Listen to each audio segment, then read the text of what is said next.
ورنہ تمہارا باپ کہیں کھڑے کھڑے اس دنیا سے ہی نہ چلا جائے۔ اس نے صفاقی بھرے انداز میں کہا تو وہ تڑپ کر رہ گئی اور پھر ہاتھ تھامے صوفے پر آ کر بیٹھ گئی۔ سسر جی، اگر اجازت دیں تو نکاح شروع کرواؤں؟ وہ پروفیسر ساحر کی جانب دیکھتے ہوئے بولا، جو لب بھینج کر رہ گئے۔ خاموشی رضامندی ہوتی ہے، مولوی صاحب نکاح پڑھائیں، اس نے کہا، اور پھر کچھ دیر میں نکاح ہو چکا تھا۔ بابا، رخصتی سے پہلے وہ روتے ہوئے پروفیسر ساحر کے پاس آئی تو انہوں نے نگاہیں پھیر لی۔ آج کے بعد سے ہمارا آپ سے کوئی رشتہ نہیں۔ اس نے چپ چاپ کھڑے اپنے چاروں بھائیوں کو دیکھا تو وہ سرخ انگارہ آنکھوں سے دیکھ رہے تھے۔ وہ 4 بھائیوں کی جان ہوا کرتی تھی، مگر آج بھائی بھی اس سے تنفر سے دیکھ رہے تھے۔ آپ کی بیٹی غلط نہیں ہے بابا، پلیز ایک بار کہہ دیجیے۔ اس طرح رشتہ مت توڑیے، میں مر جاؤں گی۔ وہ ہاتھ جوڑتے ہوئے رو پڑی، مگر پروفیسر ساحر ایک جھٹکے سے مڑ گئے اور وہاں سے چلے گئے۔ وہ ساکت پھٹی پھٹی نگاہوں سے اپنوں کا بدلا ہوا روپ دیکھ رہی تھی۔ اب چلیے بیگم صاحبہ، جہانگیر نے پاس آ کر کہا اور پھر اس کی کلائی کو زور سے جکڑتے ہوئے وہاں سے باہر کی جانب بڑھ گیا اور آ کر اسے گاڑی کی فرنٹ سیٹ پر دھکیلا۔ وہ کسی بے جان مورت کی طرح بیٹھی تھی۔ گاڑی رحمان ولا پہنچی تو اس نے بے یقینی سے اس شخص کو دیکھا۔ وہ سمجھ گئی کہ اسے کس چیز کی سزا ملی تھی۔ وہ گاڑی پورچ میں لگاتا اسے کھینچتا اندر لایا اور لاؤنج میں آ کر زور سے مسز قیوم کے قدموں میں پھینکا۔ یہ ہے آپ کی آنسوؤں کی وجہ، اب آپ جانے اور یہ جانے۔ وہ سپاٹ لہجے میں بولتا اپنے کمرے کی جانب بڑھ گیا۔ زلیخا، کالک کا پیکٹ لے کر آؤ، وہ چلا کر بولی، اور پھر ملازمہ نے فوراً حکم کی تعمیل کی۔ کالک آتے ہی مسز قیوم نے اس کے چہرے پر کالک ملی اور پھر پے در پے اس کے چہرے پر تھپڑ مارنے لگی۔ پھر بھی اس سائیکو عورت کا غصہ ٹھنڈا نہیں ہوا تھا تو اس نے کچن سے بیلن منگوا کر اس کی کمر پر مار دیا۔ اس کی چیخیں نکل رہی تھی اور اس کی دل خراش چیخیں سن کر جہانگیر بھاگا نیچے آیا۔ موم، کیا ہو گیا ہے آپ کو؟ چھوڑیے اسے، مر جائے گی۔ وہ بمشکل مسز قیوم کو قابو کر پایا تھا۔ لے جا زلیخا اسے اپنے کوارٹر میں، اور کل سے اسے گھر کے کام سمجھا دینا۔ وہ پھنکاری تو زلیخا نے اسے پکڑا اور اپنے کوارٹر میں لے گئی۔ وہ مسز قیوم کو لے کر ڈائننگ ہال میں آ گیا اور انہیں کھانا کھلایا، مگر خود کے حلق میں جیسے نوالے پھنس رہے تھے۔ وہ تکلیف کی انتہا پر تھا۔ اس کے لیے اس کی ماں سب کچھ تھی۔ ان کے کہنے پر وہ اسے بے عزت کر چکا تھا، مگر وہ اس کے انتقام میں اسے اس قدر زد و کوب کریں گی یہ اسے معلوم نہیں تھا۔ کھانا کھانے کے بعد وہ انہیں کمرے تک چھوڑ کر اپنے کمرے میں آیا، مگر دل کو سکون ہی نہیں تھا۔ وہ فرسٹ ایڈ باکس سے پین کلر اور زخموں والا مرہم لے کر سرونٹ کوارٹر میں آیا تو زلیخا چپ چاپ ایک سائڈ پر بیٹھی تھی اور وہ ہچکیوں سے رو رہی تھی۔ زلیخا بھی، یہ انہیں میڈیسن دے دیجیے اور مرہم لگا دیجیے گا، وہ اس کی طرف دیکھتے ہوئے بولا۔ جی جہان بابا، زلیخا نے کہتے ہوئے دونوں چیزیں تھام لی۔ لے دھیرانی، کھا لے، کل کا دن بڑا تکلیف سے ہوگا پھر سے۔ یہ عورت نہیں، شیطان ہے، اس کا من نہیں بھرے گا تجھے تکلیف دیتے، یہ روز اذیت دے گی۔ تو نے اس کی دم پر پیر رکھا ہے بیٹی، بس اب اللہ تیرا وارث ہے۔ زلیخا بی نے کہا تو اس نے چپ چاپ وہ گولیاں تھام لی، پھر اٹھ کر منہ ہاتھ دھویا تو اس کی سرخ و سفید رنگت والے مکھڑے پر اس عورت کے ہاتھوں کی انگلیوں کے نشان تھے۔ پھر وہ آ کر لیٹ گئی، مگر پورا بدن ٹوٹ رہا تھا۔ پھر تہجد کے وقت اٹھ کر اس نے وضو کر کے نماز ادا کی تو وہ سجدے میں لیٹ کر پھوٹ پھوٹ کر رو دی۔ اے اللہ، میں نے تو آپ کے احکامات کی ہمیشہ پابندی کی ہے، پھر مجھ پر یہ مصیبت کیوں؟ میں تیری کمزور سی بندی ہوں اور میرے اندر اتنی استطاعت نہیں ہے کہ میں یہ سب سہ سکوں۔ اے اللہ پاک، مجھے اتنی ہمت دینا کہ میں کبھی تیری نافرمان نہ بنوں۔ میں نے تو ہمیشہ مظلوم کا ساتھ دیا، مگر یہ ظلم کرنے والے کتنے لوگوں پر ظلم کر رہے ہیں۔ اے اللہ، کیوں انہیں سزا نہیں دیتے؟ وہ اللہ کے حضور باتیں کر رہی تھی اور زلیخا دکھ اور کرب سے دیکھ رہی تھی اور اس معصوم سی لڑکی پر ترس آ رہا تھا۔ پھر وہ فجر کی اذان ہونے تک وہیں بیٹھی رہی اور نماز ادا کرنے کے بعد وہ زلیخا کے پاس آ کر بیٹھ گئی۔ آنٹی جی، کیا آپ کے پاس قرآن پاک ہے؟ اس نے آہستہ سے پوچھا تو زلیخا نے غلاف میں لپٹا قرآن پکڑایا اور اس نے ایک دم سے کھولا تو اچانک سامنے ایک آیت آ گئی، اور ہرگز اللہ کو بے خبر نہ جاننا ظالموں کے کام سے، انہیں ڈھیل نہیں دے رہا ہے مگر ایسے دن کے لیے جس میں آنکھیں کھلی کی کھلی رہ جائیں گی۔ اس آیت کو پڑھنے کے بعد اس نے ایک دم قرآن بند کر کے دوبارہ کھولا تو سامنے پھر سے ایک آیت موجود تھی۔ اے ایمان والو، تم انصاف قائم کرنے اور اللہ کے لیے گواہی دینے والے بنو، اگرچہ وہ خود اپنے یا والدین یا رشتہ داروں کے خلاف کیوں نہ ہو۔ وہ ہلکا سا مسکرا دی، پھر اس نے سورہ یاسین پڑھ کر قرآن طاق پر رکھا۔ ایک بات بتا دی رانی، یہ تو نے کیا دیکھا اس طرح کھول کر؟ بہت عجیب لگا یہ مجھے۔ زلیخا نے حیرت سے پوچھا۔ میرے بابا کہا کرتے تھے کہ قرآن میں ہر مسئلے کا حل ہے، اسی لیے میں کئی سالوں سے جب بھی کسی مشکل میں ہوتی ہوں نا، بسم اللہ پڑھنے کے بعد قرآن پاک کو اس طرح کھولتی ہوں اور سامنے جو آیت آتی ہے تو اس کو دیکھتی ہوں اور ایسا لگتا ہے اللہ مجھ سے باتیں کر رہا ہے۔ میں کل رات سے بہت الجھی تھی، لیکن اب ٹھیک ہوں اور اپنے ارادے میں اور بھی زیادہ مضبوط ہوں۔ میں اپنے ارادے سے 1 انچ بھی پیچھے نہیں ہٹنے والی۔ یہ لوگ مجھے کمزور سمجھنے کی غلطی کر چکے ہیں، مگر میں اب انہیں ان کی ہی زبان میں جواب دوں گی۔ وہ بولتی جا رہی تھی اور زلیخا بھی اسے پریشان ہو کر دیکھ رہی تھی۔ اللہ پاک تجھے اپنے حفظ و امان میں رکھے، زلیخا بی نے کہا۔ پھر اس نے زلیخا بی کا سوٹ لے کر پہنا اور باہر نکل آئی تو ٹھنڈی ہوا پسلیوں میں گھستی محسوس ہوئی۔ وہ لان میں ٹہلتے کچھ دن پہلے ہوئے حادثے کے متعلق سوچنے لگی۔ آج سے تقریباً 10 دن پہلے وہ اپنی NGO سے نکل کر گھر کے لیے روانہ ہو رہی تھی کہ ایک سبزی فروش آدمی سر تھامے بیٹھا دکھا۔ اس کی سبزی بکی نہیں تھی۔ اس کا نرم دل پسیج گیا۔ وہ چلتی ہوئی پاس آئی تو اس شخص نے نگاہیں اٹھا کر دیکھا۔ بھائی صاحب، ایسا کریں کچھ سبزیاں پیک کر دے۔ وہ پاس جا کر بولی تو اس شخص کا چہرہ کھل اٹھا۔ اس نے سبزیاں پکڑائی تو وہ پیسے دے کر پلٹ گئی۔ ارے باجی، آپ کے باقی کے پیسے؟ اس شخص نے اسے پیچھے سے پکارتے ہوئے کہا۔ رکھ لیں بھیا، بچوں کے لیے کچھ لے جائیے گا۔ وہ ہلکا سا مسکرا کر بولی اور آگے بڑھنے لگی کہ ایک گاڑی تیز رفتاری سے اس کے پاس سے گزرتی اس سبزی فروش کو ٹکر مارتے ہوئے فٹ پاتھ پر چڑھ گئی۔ وہ بھاگتی ہوئی اس آدمی تک آئی تو وہ تڑپ رہا تھا اور پھر ایک دم سے اس کے جسم کو جھٹکا لگا اور اس کے ساتھ ہی اس کی آنکھیں بے نور ہو گئی۔ ماہرہ کی آنکھوں سے آنسو بہنا شروع ہو چکے تھے۔ وہ غصے سے اس کار کی جانب بڑھی تو اس میں سے ایک لڑکی نکل رہی تھی اور اس کے انداز سے لگ رہا تھا کہ وہ نشے میں دھت ہے۔ شرم نہیں آتی تمہیں؟ تم نے ایک آدمی کی جان لے لی۔ وہ ایک زوردار تھپڑ اس لڑکی کے منہ پر مارتے ہوئے چلائی۔ سب لوگ ارد گرد اکٹھے ہو چکے تھے۔ ہاں تو یہ نیچ لوگ آتے کیوں ہیں سڑکوں پر؟ فکر مت کرو، اس کی فیملی کو پیسے دے دیں گی میری موم۔ وہ لڑکھڑاتے لہجے میں بولتی ٹیکسی روک کر اس میں بیٹھنے لگی تو ماہرہ نے اس کے بازو سے کھینچ کر فٹ پاتھ پر دھکا دیا۔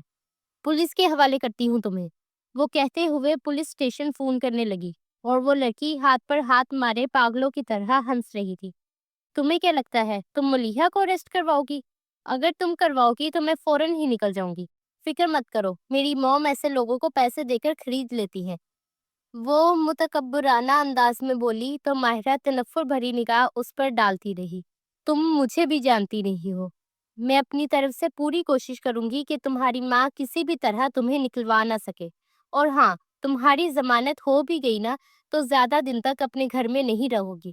دوبارہ سے اریسٹ کرواؤں گی اور میں اس شخص کو انصاف دلاؤں گی جس کو تم نے قتل کیا ہے۔ اس کی آنکھوں میں آنکھیں ڈالتے ہوئے نڈر انداز میں بولی تو وہ لڑکی استہزائیہ انداز میں اسے دیکھنے لگی۔ پھر وہ ایک جھٹکے سے مڑی اور اپنی NGO کو فون کر کے سب بتایا۔ پولیس اور NGO کی ٹیم پہنچ چکی تھی۔ وہ اس شخص کو اپنی NGO کے آدمیوں کے ساتھ لے کر اس کے گھر پہنچی تو وہ گھر نہیں تھا، ایک کٹیا تھی۔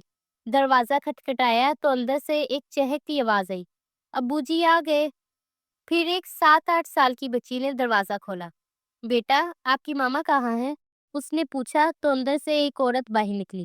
خستہ حال چہرے پر نظر آتی غربت، وہ ناسمجھی سے اسے دیکھنے لگی اور اسی وقت وہ آدمی اس شخص کی میت کو لے کر اندر آئے۔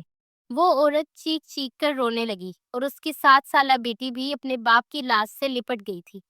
چھوٹے دونوں بہن بھائی سہمے کھڑے تھے۔ ابو جی اٹھیے، میں آپ سے کچھ نہیں مانگوں گی، مجھے کچھ نہیں چاہیے ابو جی۔ وہ بچی تڑپ اٹھی تھی۔ ماہرہ اپنی ہچکیاں دباتی ان بچوں کو اپنی آغوش میں لے گئی۔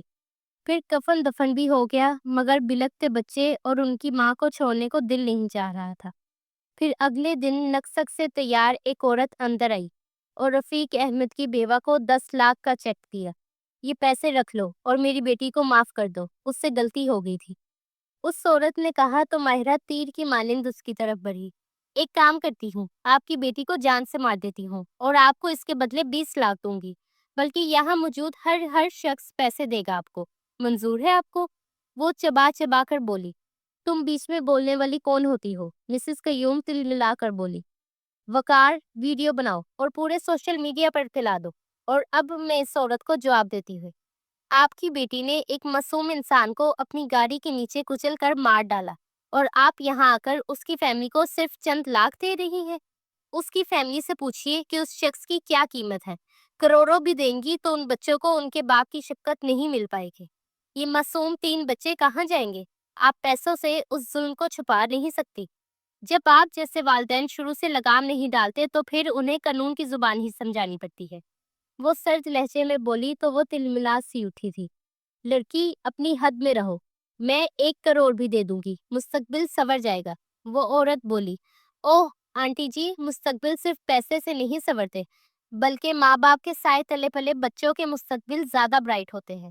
اپنی بے لگام بیٹی کو قابو نہیں کر سکتی تو گھر میں بٹھاتی، اب آ کر یہاں پیسہ کیوں پھینک رہی ہے؟ اٹھائیے اپنا پیسہ اور نکل جائیے یہاں سے۔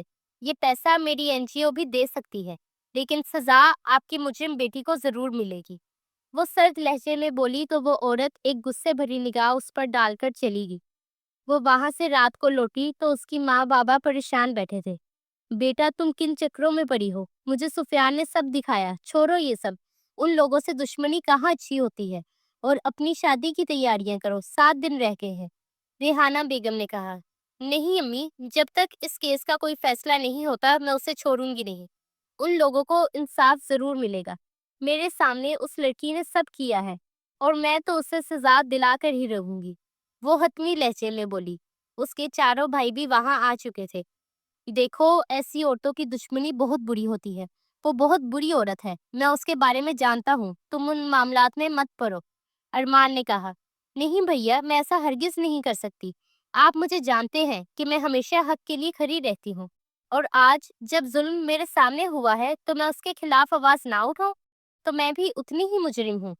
وہ بولی، تمہیں کیا لگتا ہے کہ وہ عورت اپنی بیٹی کو رہا نہیں کر پائے گی؟ وہ چند پیسے زیادہ دے گی اور اپنی بیٹی کو رہا کر لے گی۔ وہ یہاں پر صرف یہ چیک کرنے آئی تھی کہ وہ پیسوں کے ساتھ بکتے ہیں یا نہیں۔ یہاں 10 لاکھ دیا ہے نا، وہاں 5 لاکھ میں اس کا کام ہو جائے گا اور اس کی بیٹی باہر ہوگی۔ وہ صرف ضمانت کروا سکتی ہے، مگر میں پوری کوشش کروں گی کہ یہ ضمانت زیادہ دیر نہ رہے۔ وہ اپنے فیصلے سے 1 انچ نہیں ہٹ رہی تھی۔ سب نے بے بسی سے اسے دیکھا۔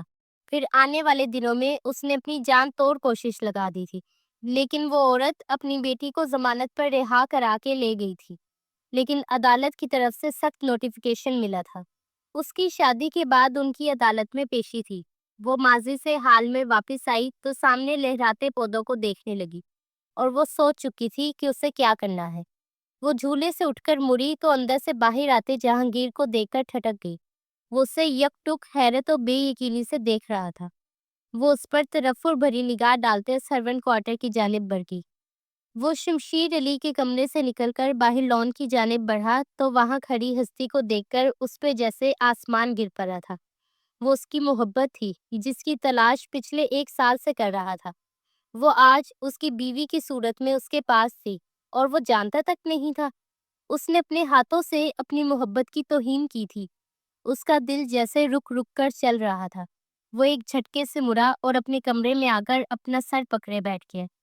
پھر کچھ دیر کے بعد ملیحہ کے چلانے کی آواز سنائی دی۔ وہ اٹھ کر باہر نکلا تو ماہرہ صوفے پر اطمینان سے بیٹھی تھی اور ملیحہ اس پر چلا رہی تھی، اور مسز قیوم بھی باہر نکل آئی اور اسے مارنے کے لیے لپکی، اور اس سے پہلے کہ وہ ہاتھ اٹھاتی ماہرہ نے ان کا ہاتھ پکڑ لیا اور پھر انہیں زور سے دھکا دیتے ہوئے فروٹس نائف نکالتی ملیحہ کے بازو پہ خراش ڈال چکی تھی، اور ملیحہ چلانے لگی تھی اور مسز قیوم اسے نازیبا گالی نکالتے لپکی تو وہ پھرتی سے ملیحہ کے گلے پہ چاقو رکھ کر چلائی، خبردار، اگر آپ نے 1 قدم بھی آگے بڑھایا تو آپ کی بیٹی کی شاہرگ کاٹ دوں گی، اور مجھے کوئی افسوس نہیں ہوگا اسے مارنے میں۔ میں تو برباد ہو چکی ہوں، مگر اب آپ کے ساتھ جو ہونے والا ہے اس کا آپ کو اندازہ ہی نہیں ہے۔ آپ کو پتہ نہیں ہے، آپ نے انجانے میں ایک مصیبت مول لے لی ہے۔ آپ کو کیا لگا تھا کل رات میں نے جو چپ چاپ مار کھائی اس کے بعد بھی میں یہی سب سہتی رہوں گی؟ میں ہمیشہ حق کے لیے لڑتی ہوں اور میں مظلوم کی آواز بننے والی ہوں۔ اپنے اوپر ہوتے ظلم کو کیسے برداشت کر سکتی ہوں؟ اسی لیے بتا رہی ہوں، ذرا کان کھول کر سنیے گا۔ اب میں آپ کی بہت بینڈ بجانے والی ہوں۔ ہاں، اور 2 دن کے بعد جو عدالت میں پیشی ہے نا، اس میں آپ کو بتاؤں گی کہ میں کیا چیز ہوں۔ آپ کی بیٹی کو کڑی سے کڑی سزا دلواؤں گی، وہ سرد لہجے میں بولی۔ ہٹاؤ چاقو ماہرہ، اور اس طرح اگر تم میری موم اور میری بہن کے ساتھ بدتمیزی کرو گی تو میں بالکل برداشت نہیں کروں گا۔ وہ اس کے پاس آتے ہوئے بولا تو اس نے طنزیہ مسکراہٹ سے اسے دیکھا۔ کیا کریں گے آپ؟ میرے خاندان کو برباد کریں گے یا انہیں مزید بدنام کریں گے؟ اب جو مرضی کر لیجیے، لیکن آپ کی بہن کو سزا دلوا کر رہوں گی۔ مسٹر ایکس وائی زی، جو بھی ہیں آپ، اور جو میرے ساتھ آپ نے کیا نا، اس کی بھی ضرور سزا دوں گی۔ بہت بڑی غلطی کر لی ہے آپ نے مجھ سے پنگا لے کر۔ وہ غصے سے بولی۔ یہ تمہاری خام خیالی ہے، صرف پیسہ خرچ کرنے کی دیر ہے اور سارے کے سارے ثبوت ختم ہو جائیں گے، اور میں ایسا کر سکتا ہوں۔ تم مجھے بھی نہیں جانتی کہ میں کیا چیز ہوں۔ میں اپنوں کے لیے جان تک دینے کے لیے تیار رہتا ہوں۔ وہ تلخ لہجے میں بولا۔ دیکھتے ہیں آپ کیا کرتے ہیں۔ میرے پاس اس ایکسیڈنٹ کی CCTV فوٹیج اور بہت کچھ ہے، گواہ موجود ہے، سب کچھ موجود ہے، اور میں آپ کی بہن کو سزا دلوا کر ہی رہوں گی۔ 2 دن کے بعد کورٹ میں آمنا سامنا ہوگا، وہ سرد لہجے میں بولی، اور پھر ایک جھٹکے سے وہاں سے مڑتی نکلتی چلی گئی۔ پھر 2 دن کے بعد اس کے وکیل نے سارے ثبوت پیش کیے۔ پھر کچھ دیر کے بعد ملیحہ لائی گئی تھی، اور وہ اس کی حرکتیں دیکھ کر ساکت رہ گئی۔ وہ پاگلوں جیسا بیہیو کر رہی تھی۔ پھر واقعی انصاف ہار چکا تھا۔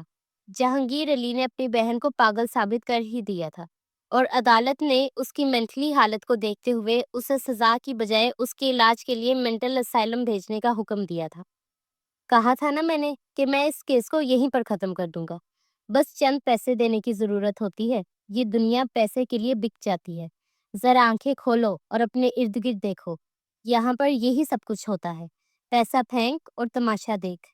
تمہارے وہ گواہ جو انسانیت کے ناطے یہاں پر میری بہن کے خلاف گواہی دینے آئے تھے، وہی لوگ یہاں پر آ کر کہنے لگے کہ ہمیں یہ لڑکی اس دن ہی پاگل لگی تھی۔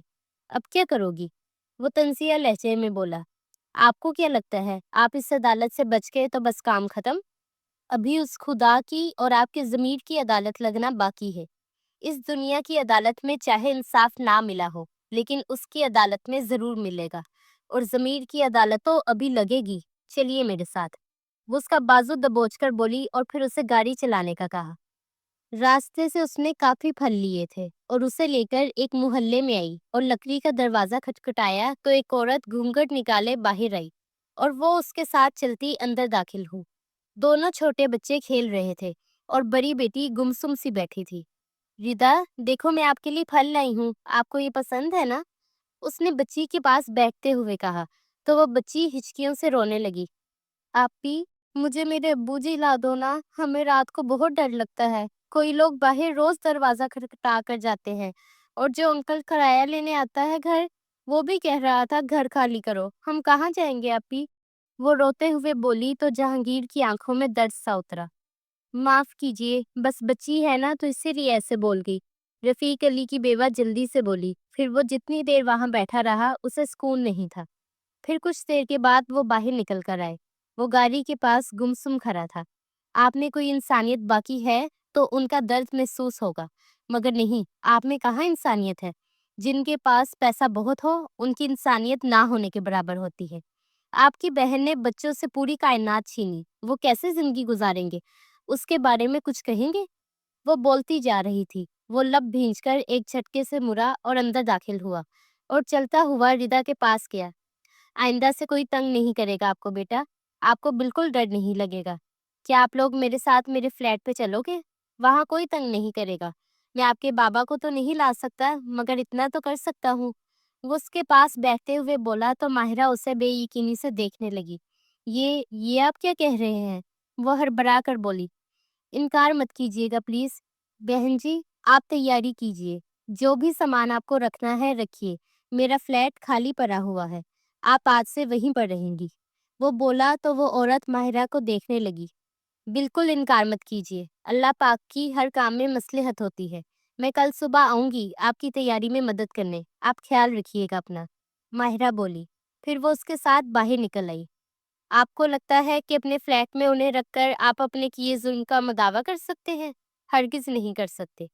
ان بچوں کے قدموں میں پوری دنیا کی دولت بھی رکھ دو گے نا تو تب بھی کبھی بھی ان کی محرومیوں کا ازالہ نہیں کر سکتے، وہ تلخ لہجے میں بولی۔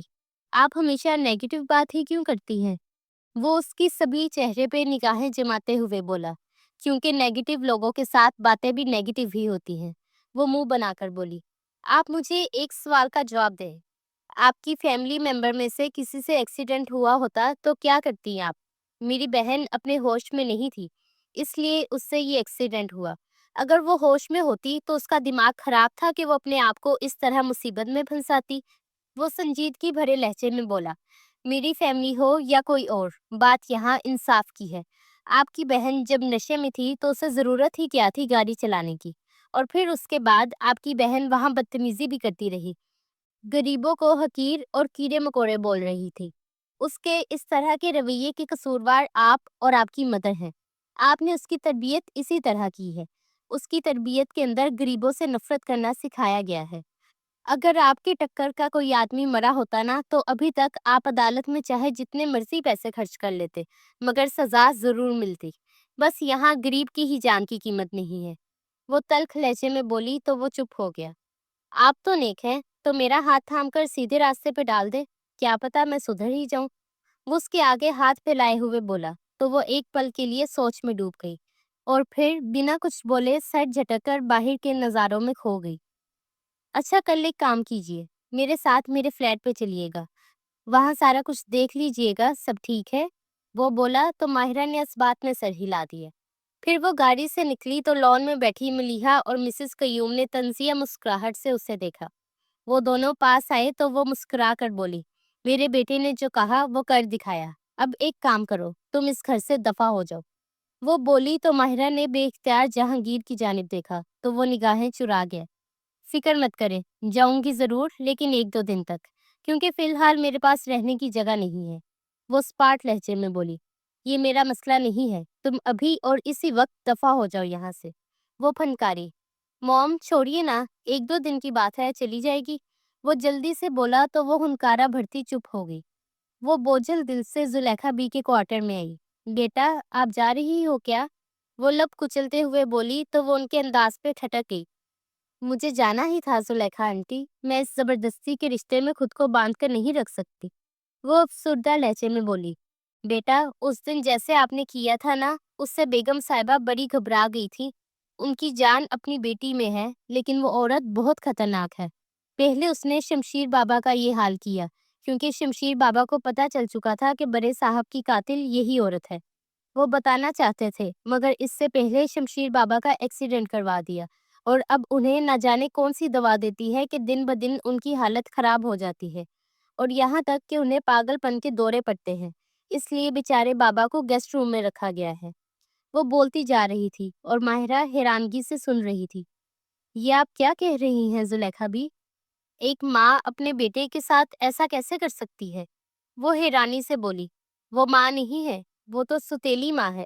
آج سے 15 سال پہلے بڑے صاحب کے آفس میں سیکرٹری کی جاب کرتی تھی، تو وہیں پر صاحب جی نے انہیں پرپوز کیا اور ان سے شادی کر لی۔ جب وہ اس گھر میں آئی تو ان کی ایک 4 سال کی بیٹی تھی، یعنی یہ منحوس ماری ملیحہ۔ شمشیر بابا کو تو یہ عورت ایک آنکھ نہیں بھائی تھی، لیکن وہ اپنے بابا کے لیے خوش تھے۔ پھر آج سے کچھ برس پہلے جب شمشیر بابا نے بزنس سنبھالا تو یہ عورت صاحب جی سے لڑنے لگی۔ پھر صاحب جی نے جب سب کچھ اپنے دونوں بیٹوں کے نام کیا تو اس نے صاحب جی کا ایکسیڈنٹ کروا کر مروا دیا۔ ان دنوں جہان بابا ملک سے باہر تھے اپنے اسٹڈی کے سلسلے میں۔ پھر ایک دن شمشیر بابا کو اس عورت کے خلاف ثبوت مل گئے، اور انہوں نے وہ پولیس کو دینا چاہے تو شمشیر بابا کا بھی ایکسیڈنٹ کروا دیا، مگر وہ بچ گئے، لیکن ان کا جسم ہلنے جلنے سے قاصر ہو گیا، اور ساتھ زبان سے الفاظ بھی ادا نہیں ہوتے تھے۔ لیکن ڈاکٹر نے کہا کہ کچھ عرصے تک آرام آ جائے گا، مگر یہ زہریلی ناگن انہیں دوائیاں دینے لگی ہے، اور میرے سامنے دیتی ہے۔ معلوم ہے کہ ملازمہ ہوں، کوئی اعتبار نہیں کرے گا۔ لیکن اب جہان بابا سے ساری جائیداد ہڑپنے کی پلاننگ کر رہی ہیں وہ ماں بیٹی۔ مہربانی ہوگی بیٹا، ہمارے دونوں بابا کو بچا لو۔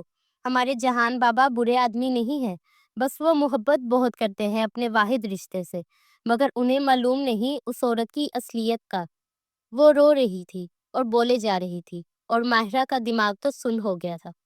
پھر اسے جہانگیر کی طرف سے ملی تکلیف یاد آئی تو وہ کٹھور بن گئی۔ مجھے اس سے کیا لینا دینا؟ یہ آپ لوگوں کا اور آپ کے بابا لوگوں کا معاملہ ہے۔ آپ اپنے بابا لوگوں کو خود بتا دیجیے، کیا پتا وہ بات کا یقین کر لیں۔ میں اس معاملے میں کوئی بھی مدد نہیں کر سکتی، وہ سرد لہجے میں بولی تو زلیخا بی کے چہرے پہ مایوسی چھا گئی۔ وہ پوری رات نہیں سو پائی تھی۔ اگلے دن وہ دوپہر میں بے اختیار گیسٹ روم کی طرف آئی تو اندر کا منظر دیکھ کر ٹھٹک گئی اور جلدی سے اوٹ میں ہو گئی۔ ٹھونسو یہ دوائی بھی۔ اب ایک بات بتاؤں، بڑی دور سے ایک میڈیسن منگوائی ہے، اس سے جلد دنیا سے اٹھ جاؤ گے، تو بھی اور تیرا بھائی بھی۔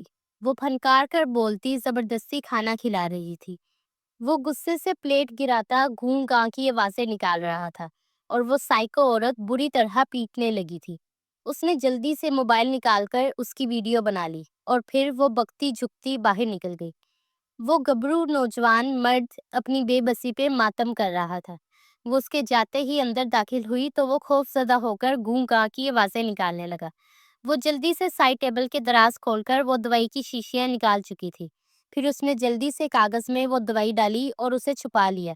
ڈونٹ وری بھیا، اب میں آ گئی ہوں نا، تو بس فکر نہیں کرنی ہے آپ نے۔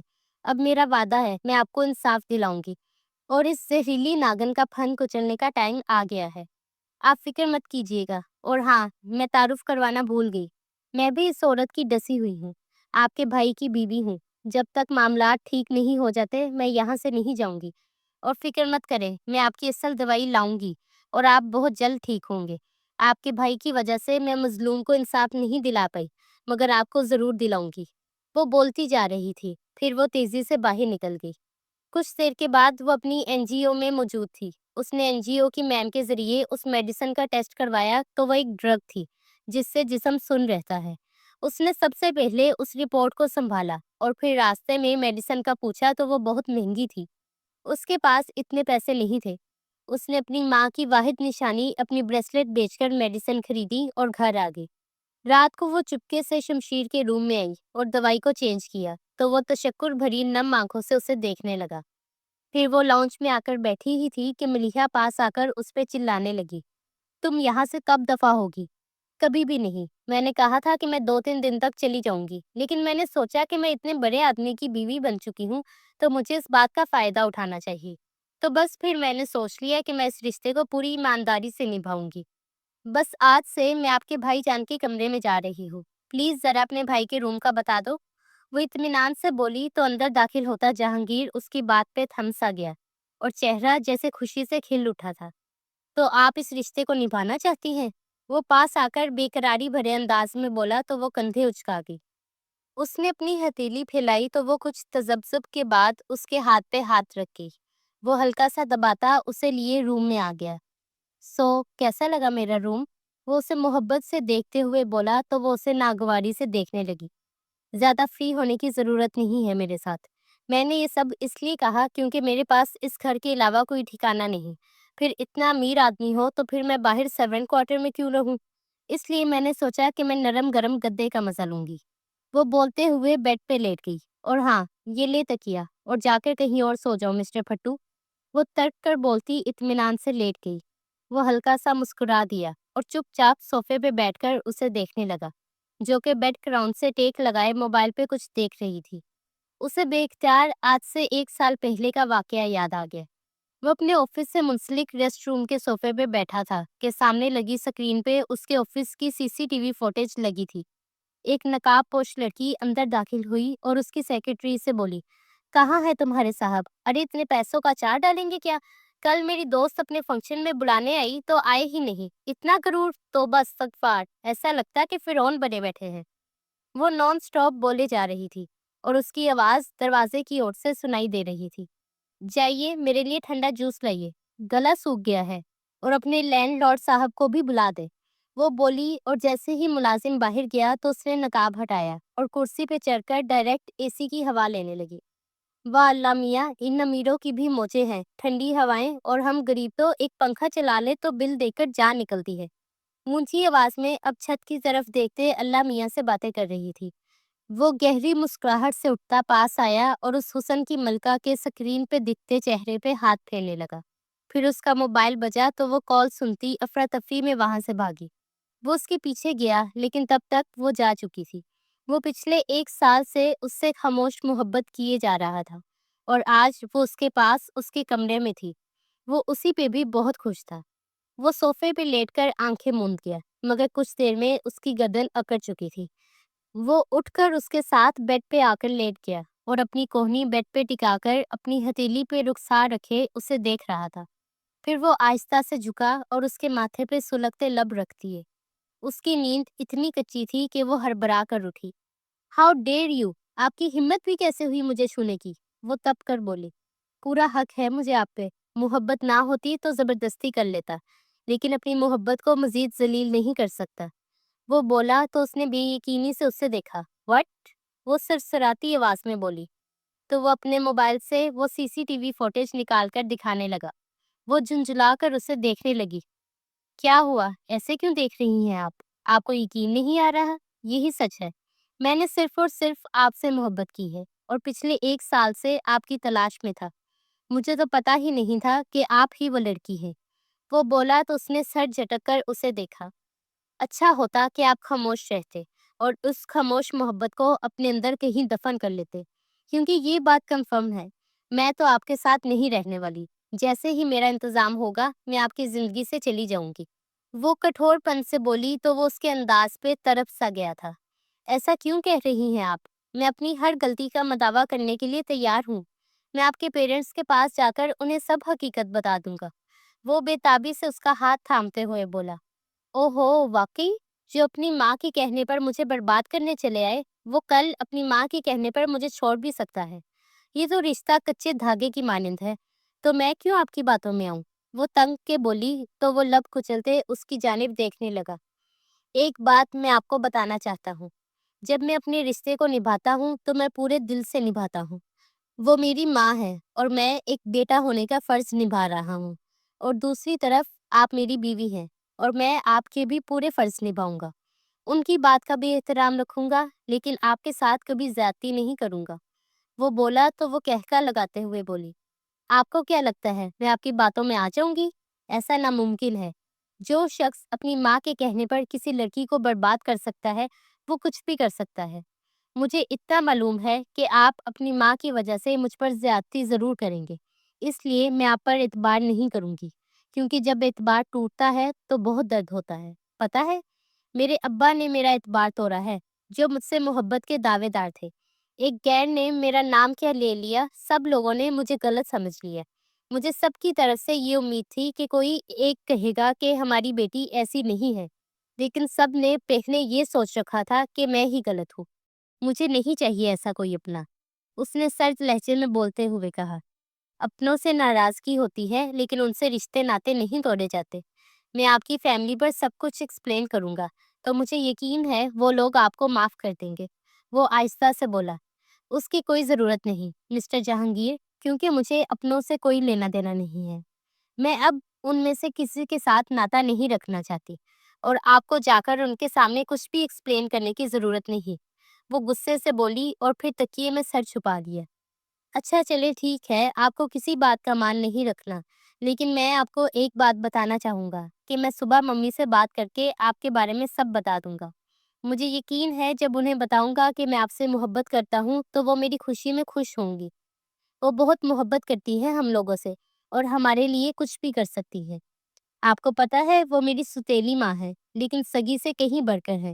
میری سگی ماں کو میں نے نہیں دیکھا، لیکن میں یقین کے ساتھ کہہ سکتا ہوں کہ وہ مجھ سے اتنا ہی پیار کرتی ہے جتنا یہ میری ماں کرتی ہے۔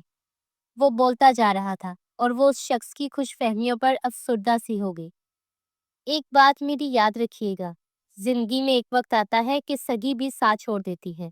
وہ تو پھر سوتیلی ہے، اس لیے ان کی محبت میں اتنے بھی اندھے مت بن جائیے کہ آپ کو دکھنا ہی بند ہو جائے۔ اپنے آس پاس دیکھیے، ہو سکتا ہے آپ کو ان کی کوئی نہ کوئی غلطی نظر آئے۔ سب سے بڑھ کر تو غلط بات یہ ہے کہ انہوں نے اپنا انتقام لینے کے لیے ایک لڑکی سے شادی کروانے کا کہا۔ آپ کے نزدیک وہ عورت درست ہو سکتی ہے جو آپ کو مہرے کی طرح استعمال کرے، وہ بھی اپنی انا کی تسکین کے لیے؟